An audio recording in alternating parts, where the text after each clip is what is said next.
Sean, we're on minutes. That's what those financial regulations. That's what financial regulations says. So if we just recollect what the agenda item was, it was to receive a quotation, basically. That was the agenda item. That in no way violates any financial regulations, and it was clearly stated at the meeting that no further action would be made, and it would be deferred to a future meeting or the community centres working group or subcommittee, whatever it's called. So that's what. So there is no breach. So therefore, the action that we took did not breach the financial regulations. So the standing order therefore did not stand because there was no action to be checked. It was just receiving it. So if we went ahead with that action, so let's say we took the quotation and we acted upon it, and we didn't do some of the things that were in that would be a breach. That's where the standing order stands. However, on this case, that didn't happen. In order to resolve the situation, the action that we've taken is to basically receive it and defer the actual action. And the agenda item was to specifically just receive it. That's what happened. So,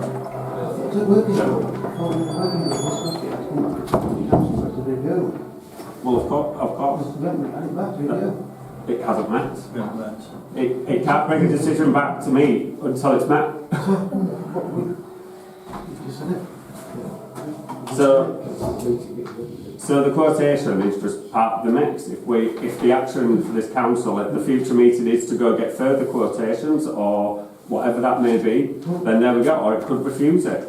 So that decision hasn't been made yet. That's for a future meeting. So on that part, I think that's been perfectly well explained. So I'm going to move on to a vote then. So we've got a proposer and seconder. So vote in favour, please. 6. Those against? 3 against? Abstention? 1 abstention. Thank you very much.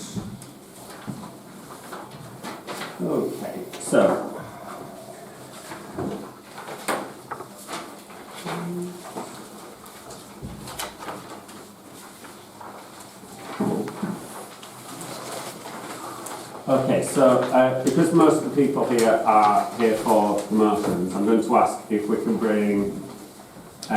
So I'm going to bring Susie's motion first, which is 183.2. Would you be happy to deal with your motion first?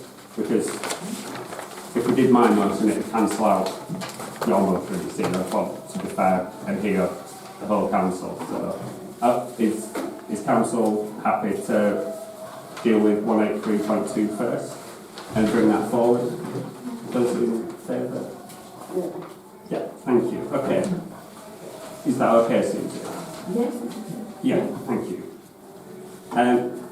So 183.2, to receive a proposal from Councillor Susie Sherritt that Ackworth Parish Council consider whether Low Ackworth Community Association are eligible to manage and run a viable community centre in Low Ackworth, and that we conduct a full risk assessment before committing any time or finance to a sublease of town end playing fields.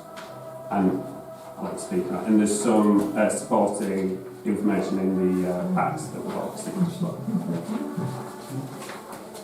Well, I think it's clear that everyone at this table, and obviously several other people in this room, would like Low Ackworth Unity to have a centre. I've forwarded grants since I became councillor to the clerk to consideration. The Low Ackworth end is 1.5 miles from this main centre here of the village. And as you know, one resident has already pointed out, that's why they need a centre. But with a lease agreement of 40 years, and therefore a community asset transfer or asset disposal to be done, we need to meet our financial regulations. And the 3 that seem non-significant are 2.3, the risk assessment, which has already been mentioned. And the reason for that is that it is a new activity of the parish council. There is no prior set lease, so this is a new activity, because we only had an arrangement with the community before, or the community association. There's also our financial regulation 5.1, which is for asset protection in terms of setting up a lease with someone, in that the council must get value for money at all times. 12.2 financial regulation, we are prohibited from the lease of tangible assets until a value for money report has been prepared by the clerk. So, in order to meet those financial regulations, we need to examine with the Trustees Commission and cooperation under the Charity Act, I think it's 2011, Section 297, the accounts for the last 3 years and bank statements, and audit the liquidity of the charity and the history of building maintenance and any legacy liabilities. Now that would be such as the demolition of the old building, because the cost, the timing of that, and whether there are funds available is not known, and obviously it's not something that you would want still funding to be used on, because that's not the purpose of still funding. So the liabilities of demolition should not threaten the solvency of the new venture. There's also, because it's a 40-year lease, a risk of being legally orphaned, and the 40-year lease outlives the current committee. The Constitution is from the 1970s, and it can't be seen on full on the Charity Commission's website, so that would be something else to be looked into. The Charities Commission suggests a GB3 or Charity Incorporated status ensures that new blood is brought in. I think it's really difficult because now that we have a situation where families are trying to pay their mortgages and both members of the family are working, it is much harder for people to become involved in community ventures, and that can be the case. So to prevent the charity being legally orphaned, leaving the council with a vacant decaying asset and no legal tenant. So all of the risk assessment is about asset protection, and maybe inquiring whether there is a 10-year plan of preventative maintenance and sinking fund for roofs and boilers for that 40-year term.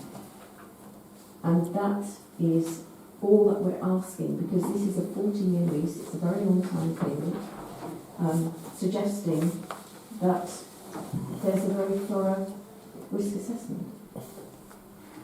Because that's what we need to do in terms of our own regulations. Yes, thank you. I'll bring Sharon in, then Sean, then Sarah. So Sharon, please. Thank you. Thank you for that. I'm going to respond to the 10 points, if that's all right, that you identified in your supporting information. So point 1, I'm going to read it because I don't want to forget anything. As part of ongoing regular maintenance, as one of our colleagues stated earlier, the building was decorated in August 2023. At this point we noticed that the front of the building was damp, spongy to the touch and paint unable to adhere.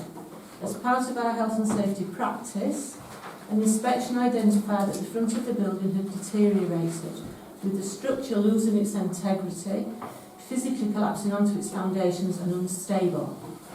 It was agreed that due to the age of the building and cost to repair, it be condemned. As stated previously, it's been on the site it was over 42 years old and been on the site when it was 20 years old. The committee would really have been negligent in the duty if they'd continued to use the building and also to let it to outside groups and members of the community. Point 2, about the exterior of the building. Up to the point when the building was condemned, it had been regularly checked for defects, repaired and repainted as required by both the committee and by outside contractors.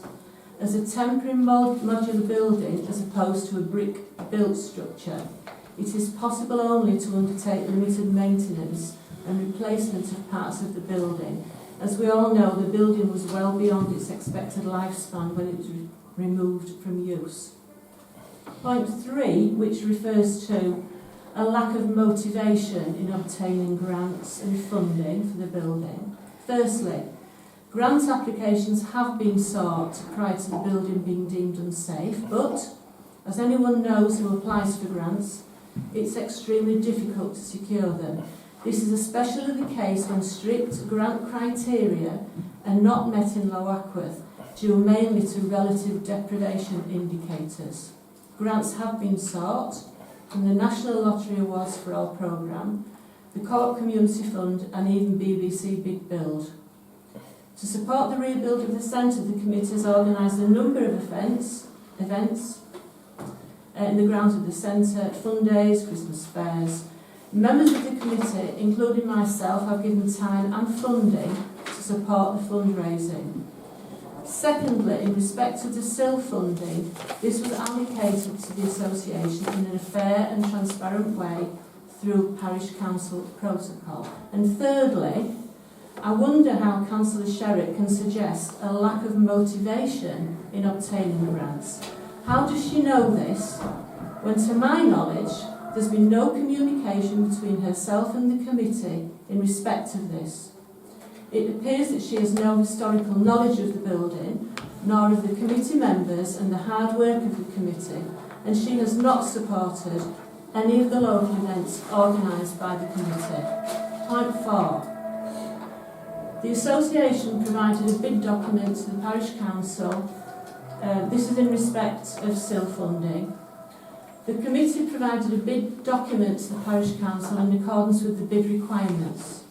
The Parish Council approved the award of SIL funding. To date, a demolition plan has been prepared, but the project has been on hold pending the resolution of the sublease. The committee remains happy to provide any further information as the project progresses, as you requested. However, no plan has been requested as part of the SIL funding award. Point 5. This asks about the skill set and motivation of the trustees. With 10 people on our committee, all from the local community. The collective experience of this group includes those who have run businesses, led schools, are strong in budgetary control and project management, have managed construction projects, as well as working in the NHS and representing constituents at local and district council levels. The committee is properly established and according to good governance protocols and registered with the Charity Commission. You mentioned about the young people coming in and being involved. New trustees in the future will be appointed by social media and local interest recommendation, obviously subject to proper vetting. I would add that questioning the motivation of the trustees could be seen as disrespectful to a group of local residents who selfishly give up their time and money to support the local community and who wish to continue to provide a local centre for this community. Councillor Sherritt does not know the committee members and how much time and effort they have contributed to date. The committee has fantastic support from the local community and user groups, highlighted by the offers of support for a new building, from plumbers, electricians, plasterers, joiners, builders and individuals. All of these are local residents who are keen to support a new building. Point 6 refers to prior accounts. The committee prepares audited accounts on an annual basis in accordance with the requirements of its regulator, the Charity Commission. These are available to the Parish Council should they be requested, which they have not been to date. Point 7 talks about finances and how they're managed. Finances are managed by the Treasurer and a finance report shared at each committee meeting. The committee expects to manage the building project as a standalone budget with appropriate project and budgetary control in place. The committee also has an offer of support from a FTSE 100 Chief Finance Officer and Chair of Audit Committee, who has extensive experience in managing capital projects. Point 8 refers to the old modular building. We have a plan in place for the removal of the building, including approved costings, and have selected an experienced demolition contractor. This work will proceed once the sublease has been approved. All costs associated with this will be funded by the committee from its own funds, not from SIL funding. Point 9 talks about the historical relationship with the committee. The residents have long operated the Low Ackworth Community Centre in close conjunction with the Parish Council, with each body taking responsibility for different aspects of local provision and the costs thereof. This reflects the common aims of the two bodies to support the local community and provide facilities for local user groups to meet and enjoy. The committee seeks to continue this relationship around this shared community goal. The committee are supportive of formalising these ways of working together. For example, Low Ackworth Community Centre originated the request to obtain a copy of the sublease. Councillor Sherritt proposes introducing new due diligence to its relationships with local Low Ackworth Community Centre. Presumably this would extend to other historical relationships with any other groups in the village, if this is appropriate. And point 10, the last point, about the lease. As noted above, Low Ackworth Community Centre requested a copy of the sublease before commencing any development works. It is understood from Wakefield Council that the original lease has been lost and hence a new sublease is to be put in place. Thank you. Thank you. I just want to clarify as well, thank you for that as well. The lease between Ackworth Parish Council and Wakefield Council was already agreed in a previous meeting of which various councillors, of which Councillor Sherritt and others were part of drawing up that lease along with the clerk, and Low Ackworth Community Association was named in that lease with Wakefield Council. I just think that's an important point to clarify, and that did come before full council, even though myself and John had delegated powers of which we could have signed that off ourselves, but we didn't. We brought it back to full council for openness, honesty, transparency, and to allow everyone to have their say. So I think that's an important point. Sean, I'll bring you in. Why is the taxpayer that has to pay for the sublease? Can the Ackworth Community Centre pay for the sublease itself? Can I just... Sorry, can I just... So, first of all, residents that live in Low Ackworth are part of this parish as well. So, that community centre is very focused on them, but they are, they pay the precept as much as anyone else. And that community centre, my understanding is that it's not exclusive to just Low Ackworth. If I wanted to go run a group down there I live over at Brackenham, the Strata Estate, that gets a bad name for itself. If I post their community group and they allow me to run a class or whatever. So it is for the benefit of the whole village. So it is right that it could go to the full council. I'm not making a judgment what funds you are. If you did offer, we'd bite your hands up at that as well. But I'm just saying that I think there is a willingness I didn't hear what you said. for the sublease to be paid for. We'll pay for it if you want. I'll bring in Susie and Sarah. Susie, please, yeah.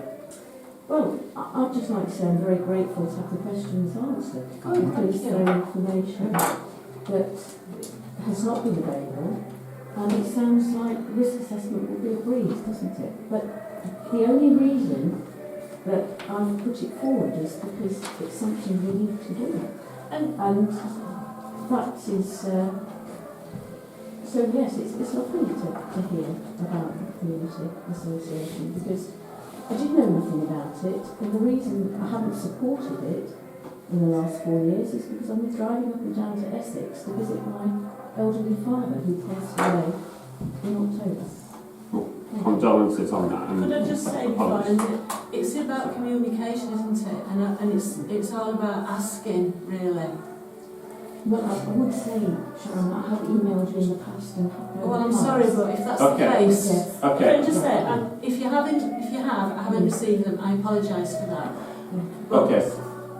Sorry, yeah. Yeah, it's just so sad and frustrating that we're having to sit here and, as councillors, read through all these points that Councillor Susie Sherritt's made in that we as councillors have got a list of 10 points which is what Sharon was speaking to, from Councillor Susie Sherritt about by supporting her motion. And it's so sad and you know, I feel I need to apologise to the long-standing members of the committee for the assumptions made in Susie's presentation about, that Sharon referred to, about lack of motivation and things not done. There are also, and so it's need to say, I mean, Helen's been involved forever, because I used to be chair, I wasn't chair, I was secretary. I was secretary of the Lower Ackworth Community Association way back when, can't even remember. And Helen was involved then. People have been involved for a long, long time, and they're carrying that commitment and continuity through. So I think it's insulting, but honoured, to be quite honest, to the people who sit on that committee and who have given commitment over all these years to continue the activity. Just two other points I'd like to make, well, three. One, the SIL funding has already been agreed by the Parish Council on the basis of, as Sharon said, the form that, or present, the submission that Lower Ackworth Community Association put in, that was according to what we asked them for and answered all the points. So, you know, that job's been done. I'm not sure whether Susie's suggesting that the SIL funding ought to be withdrawn, or if, you know, depending on the risk assessment, but we've agreed the SIL funding. So if Susie wants the SIL funding to be offered to be withdrawn, she'd have to come with a proposal to say that, I think. Third point, it's Susie mentioned the Constitution from the 1970s. The Constitution of the Association is not from the 1970s. When I was secretary, when I was involved, we revisited the Constitution, and I'm sure it's been done since. So again, ask the question, you know, and you get an answer rather than just sitting writing this whole list of